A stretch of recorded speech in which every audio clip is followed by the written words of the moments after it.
Good afternoon. Welcome to another What's Smart webinar, this time looking at overseas insight, smart lessons for New Zealand. The conversation's about learning from what's working elsewhere, but understanding how we can apply it locally, not just getting inspired, but also using insight that might inform action.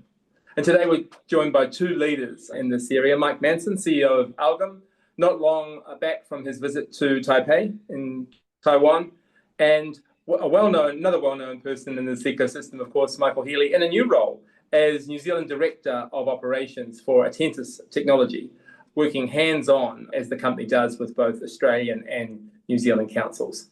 We'll explore what they've seen from new building infrastructure and smart traffic lights to the benefits of sensor networks and discuss what New Zealand should consider. Let's get into it. Mike, can I just get you, everyone knows who you are, but can I get you just to briefly tell us what your role is?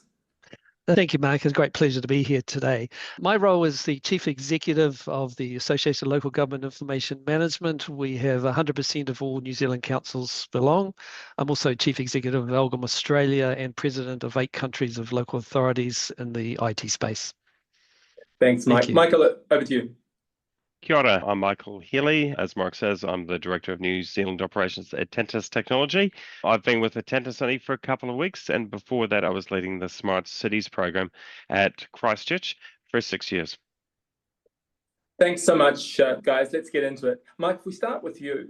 You've just returned from Taipei, as I mentioned, and saw, I'm sure, a lot of interesting things. What stood out to you most about Taipei's approach to smart healthcare and digital public services, if we start with that? Yes, what I saw over in Taipei was amazing in terms of how we could reduce the waiting lists in our healthcare system. For example, they had heart monitors that you could put on at home and digitally would transfer the information back to the health provider or to the hospital.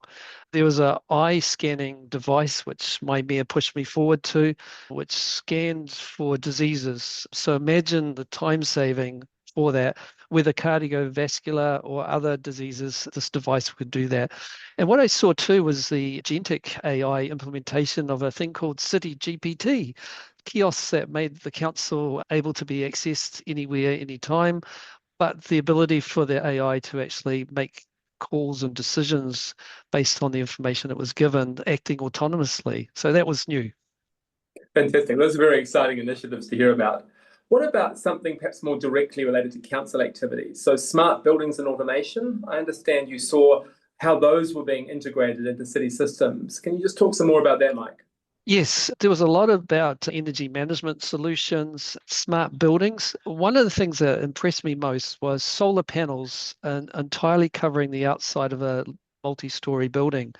These were then covered by simulated bricks or different mortar, different types of looks. So whole buildings were being transformed into a city landscape that were actually so smart. They were delivering power to the building as well as aesthetically looking very nice. So that was one of the things I noticed. Terrific. That sounds like something that's worth looking for. And then lastly, Mike, in the transport system, tell us about Taipei's transport innovations, including traffic signals, and apparently how waiting at traffic lights can become more enjoyable. Certainly. When I was there, we were taken to the Taipei city government, and there they had a massive dashboard which included the entire transportation system. So they were able to move people from an event of over 100,000 people very smoothly, could change all the traffic flows, the traffic lights, everything, having mobile data feeding them, having other sensors giving them all sorts of information from pedestrians right through. But the one thing I noticed that was really incredible was as we were waiting at the traffic lights, you know how you're anticipating when it's going to turn green? In this case, they had a timer that was counting down when the red light would change. There's no need to sit there and rev the engine. You knew exactly when you were going to go. So that was really insightful. So the pedestrian counters that a number of us may be familiar with in some of our perhaps busier town centres have been replicated for cars. Absolutely. And very exciting to see something so innovative. Mike, look, thanks so much for sharing just some of the insights I'm sure that you saw both across healthcare, smart buildings and in transport from Taipei. Michael, it's great to have you here leading Attentis' activity in New Zealand. Tell us what kind of smart solutions your business is deploying right now for Australian councils. Yeah, indeed. So the company started off about 15 years ago, and it was initially around early wildfire detection. So to do that, it uses smoke detection and thermal imagery. So that technology works really well, and that was what attracted us first to install the technology over in New Zealand when I was with Christchurch. But since then, they've built up flood detection as a major capability. So the roading network across Australia, they help monitor for flash flooding. Recently, a truck went through a barrier and actually got pinned against a a wall, and basically was out of cell coverage. And thanks to the sensors they had there, they could pick them up via satellite connectivity and called in a chopper and saved the guy's life. So that was an extreme example, but as we've seen in New Zealand, flood activity due to climate change is getting more and more extreme and more sudden. And as we saw overseas in Texas as well. Building on that, agriculture is a big use case as well in terms of helping farmers spray safely to see what's happening in the soil. And then with emergency management in general, I suppose we're thinking about different use cases, whether it's tsunami monitoring or what happens in major events when you're trying to get people out safely. So it's certainly with forest fires near public events like a music festival, having these sensors allows people to get information from on the ground, trusted information, then get out of dangerous situations as quickly as possible. It's a great range of different things that your company's providing in Australia, Michael. Where are you seeing some of the strongest demand now, though, for what Attentis deploys in Australia? And what's helping lead that demand? Yeah, as I said, I talked about climate change a wee bit, but I suppose these areas that are suffering from floods, and especially with forestry, the negative impacts of that, but conversely, in 2 or 3 months, you could be in a drought condition. So certainly the extreme kind of weather variation is driving that. But I suppose in looking at some of the other use cases, like looking after road networks and the agriculture, I think there just seems to be more of a mainstream acceptance of the value of IoT, and especially in a rural setting now that we've got satellite connectivity basically ubiquitously across Australasia. It gives a real reach and the ability to leverage technology in maybe parts of the regions that would have struggled previously just through to connectivity. Michael, look, that's interesting. And look, you've talked about some of the climate crises and challenges we have in common between both countries. But are there any other parallels or lessons that New Zealand should be paying more attention to based on what Attentis is doing in Australia? Yeah, I think, and maybe it's the way the government is set up. We've got state, federal, and obviously local government, but there's probably a better coordination across larger areas. So certainly when the state is helping to fund or coordinate activities, it does make it easier for councils on the ground to kind of coordinate those activities. So that's probably a more regional view is the big one, but there's plenty of stuff we're doing really well in New Zealand, but sometimes, yeah, we struggle compared to maybe the funding or the coordination side of things. I won't be problematic and say that perhaps any potential moves regarding regional councils in New Zealand might be an opportunity in that area. Potentially. We'll see We'll how leave that that for goes. another webinar. Yeah. Look, thanks for that focus on both of what you've been experiencing from the different jurisdictions that you've come from. Let's now move to pull a few threads together into just a short panel. Mike, what surprised you most in Taipei? Perhaps something you didn't expect to see or learn? I didn't expect to see a motorbike with 5 people on it go past. So no regulations there. But the one thing that we found was a smart business incubator setup that was so sophisticated that you sleep on premise. They had apartments. You work there. They help develop your ideas and turn them into products and services. And they're working with multiple countries, open invitation to collaborate. So that was a really big surprise as to how sophisticated and put together that was. Michael, I'm not sure if you've seen large numbers of people riding motorcycles in Australia, but what about Attentis' experience on the same question? So what things are surprising you from the client work underway in Australia? I think maybe, and again, going back to IoT and the mainstream of it, and maybe some of these conversations were a bit harder maybe 2 or 3 years ago.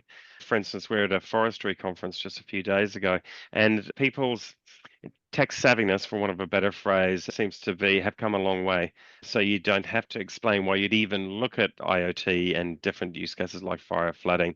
People seem to be pretty clued up, and they're asking good questions in terms of the resilience of the units themselves and what happens if and when.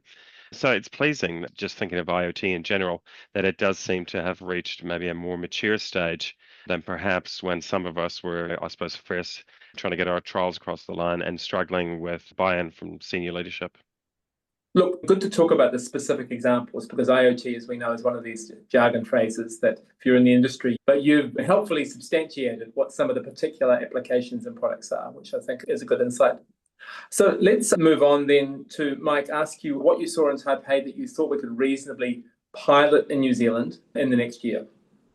What I thought was, let's pilot the timer on the red lights because I think that's a really interesting one. The other thing I saw was a miniature fire truck. So it was on tracks, very miniature, remote controlled. You plug the fire hoses into it. I think that could be something that we could trial in New Zealand because going into those situations would be really a useful thing for emergency management. I wonder if we're giving potential ideas to people standing for councils in this year's New Zealand elections to put on their manifestos. I'm sure they've got plenty of ideas without us, but yeah. And Michael, what about from your perspective? What smart initiative or approach in Australia should New Zealand be adopting this coming year?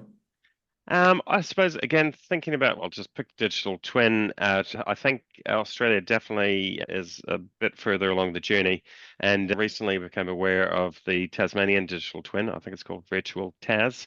And I suppose their pragmatic approach to developing that twin to make sure that the ongoing funding for the twin is based on really tangible use cases in terms of very practical use cases, in terms of saving money on trimming of trees or whether it's keeping power lines safe.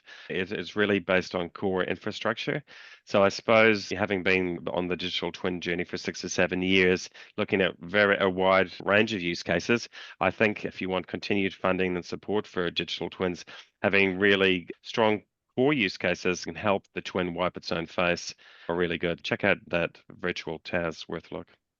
Look, that's a great insight, Michael. And as we know, both New South Wales and Victoria have also invested considerably in developing versions of digital twin activity there.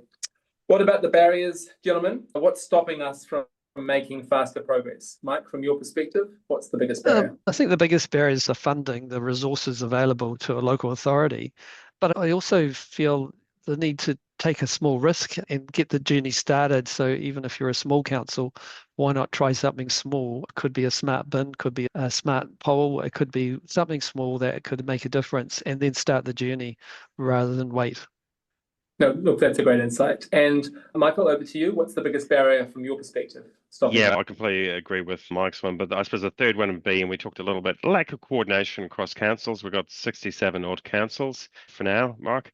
So I think if we get a bit more organised, and ALGIM, for example, is a great asset for the country in terms of helping to coordinate us, but I think that's a real kind of area of growth for us as well. Look, gentlemen, thank you. Just as we end, I had a couple of questions pop through in advance from somebody who knew this was on. And one is, what's one technology trend that you've observed from Australia or perhaps overseas that's flying under the radar here but could have a major impact? Mike, what's something you've seen? I've been doing a lot of work with humanoids. We've been looking at how we could use what type of roles they could play in local government beside human workers. And so I think that's a big trend. We've been working on the ethics around that in advance of them arriving in New Zealand. But that's something that we'd work with the New Zealand government and others to actually ensure we have the safety rails on, but also get the productivity gains. And allow people to either enjoy their job more, be more effective, or move to other roles. I think that's always the thing we want to say about these sorts of changes. Definitely. And from your perspective, Michael, is there a technology trend that you think has been a bit underplayed? Yeah, it's something I've seen in a few different countries like Korea, Aussie, and we're dabbling in New Zealand too, is hybrid digital twins. We talked about, as you say, Victoria, New South Wales, and Tasmania. But I suppose more discrete examples where you've got a physical printed model of a mountain or a city, and then actually overlaying data points using a projector or light. And we've been thinking about how you could use that for a common operating picture for an emergency management. Again, in a fire or a tsunami, how you could overlay the data points from sensors and intel from the field over a physical model. And I've seen that kind of hybrid model working. So I think that's something that will continue to grow. It could actually be quite practical, not just look pretty. That's terrific. Thanks so much, guys. And look, last question. What's one advice to local government leaders, local government practitioners, anyone in local government in New Zealand who's trying to make more progress in this area? What's one piece of advice you'd give them to try to start or to scale? Mike?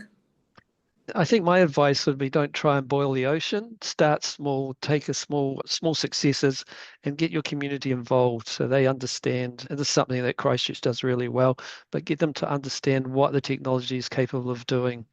So that's what I would advise. Thanks, Mike. And Michael, for you, what's one I advice? think Mike's hit the nail on the head on that one. Completely agree, and that's what we found. Start small, build up. But I suppose talk to people who inspire you as well. Talk to people like Mike or futurists in the industry. Talk to councils who've maybe been doing it for a bit longer. Get a bit of inspiration, but also don't be afraid to ask the curly questions about what goes wrong, or maybe some pearls of wisdom. So you don't need to learn from scratch. Learn from others, and then hopefully stand on the shoulders of giants. Gentlemen, it's time. We've covered a gamut of technology options and opportunities, so from health technology, smart infrastructure, and transport to what's happening in Australia in terms of the smart infrastructure assets that are being deployed and the benefits that are being created. This is the time for one final takeaway, gentlemen. What's the one thing you want to leave us with, Mike? I'd say the one thing I'd leave you with is collaboration is key. Work together, work smarter, and enjoy the outputs. Thanks, Mike. Michael, what's the one takeaway you'd like to leave us with? I'll do another C as well. Coordination. Yeah. Fantastic. Look, gentlemen, that's terrific. Thank you both so much for sharing. These are designed to be quick sessions so we can get back to helping others be smarter. But everybody, if you enjoyed this session, there's other assets that you can check out. You can certainly check out the ALGIM website. Obviously, look at Attentis Technology if you want to have a look more at what they're doing. Within the Smart Cities Council community, we have assets as well that you could access. And do reach out to Mike or Michael directly, Google ALGIM or Attentis Technology if you want to pick up anything more from what they've said. Ngā mihi nui, everyone. Thanks again to both of you and to everyone who's participated in this. Take care. Ka kite. Thank you. Thank you.